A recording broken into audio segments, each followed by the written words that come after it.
Chapter number 9, Cure and Recovery.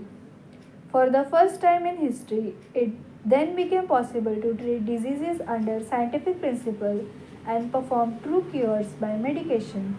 The new ideal, the physician's highest and only mission is to restore the sick to health to cure.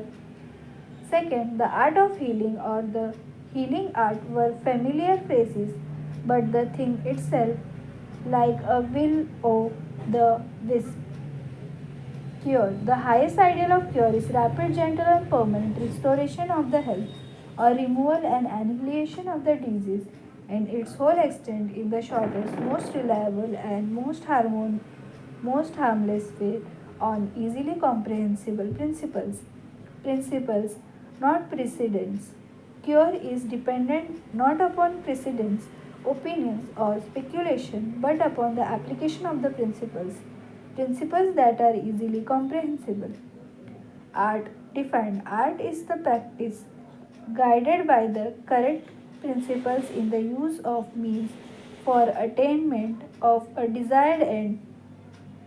An artist is the one who is skilled in applying knowledge or ability of accomplishment of a concrete purpose. Hahnemann says the vital force capable only of acting in harmony with the physical arrangement of our organism and without reason, insight, or reflection was not given to us that we should regard it as the best guide in the cure of disease. A cure is always a result of art and is never brought about by nature. Nature brings about recovery under the operation of natural laws.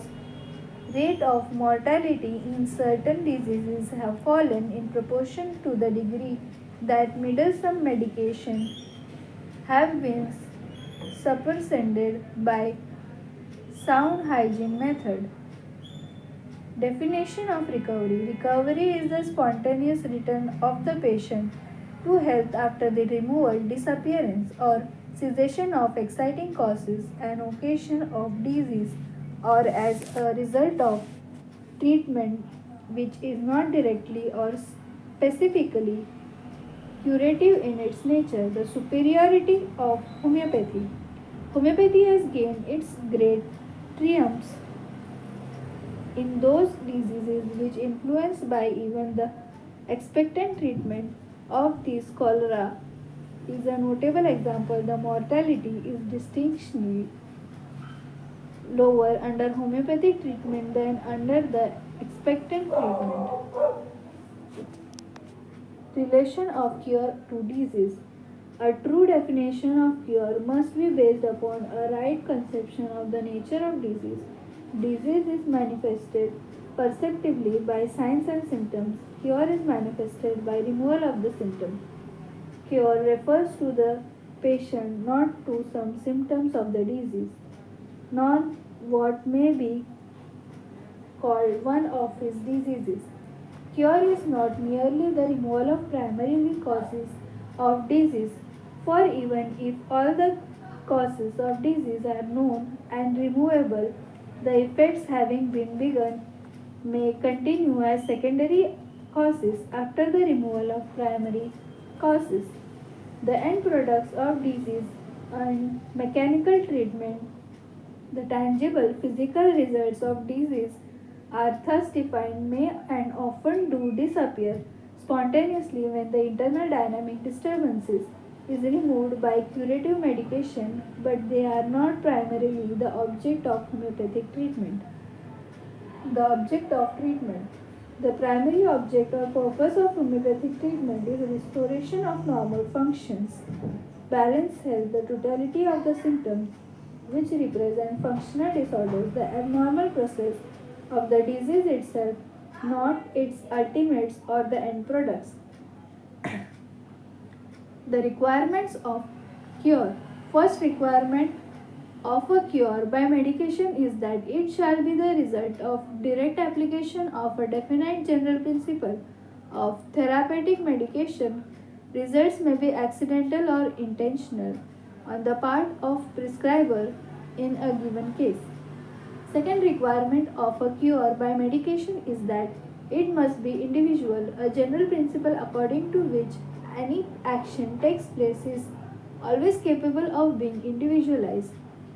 Third requirement for the performance of an ideal cure, therefore, is a complete and impartial collection and record of the facts which constitutes the natural and medicinal history of the individual. Manner and direction of cure. Cure takes place in definite orderly manner and direction. Normal vital processes, cellular, organic, and systemic, begin at the center and proceed outwardly. The progress of all chronic diseases is from the surface towards the center, from less important to more important organ, from below upward. For example, when a patient with an obscure rheumatic endocarditis begins to have signs and symptoms of acute arthritis soon after taking the homeopathic remedy and is relieved of his chest sufferings,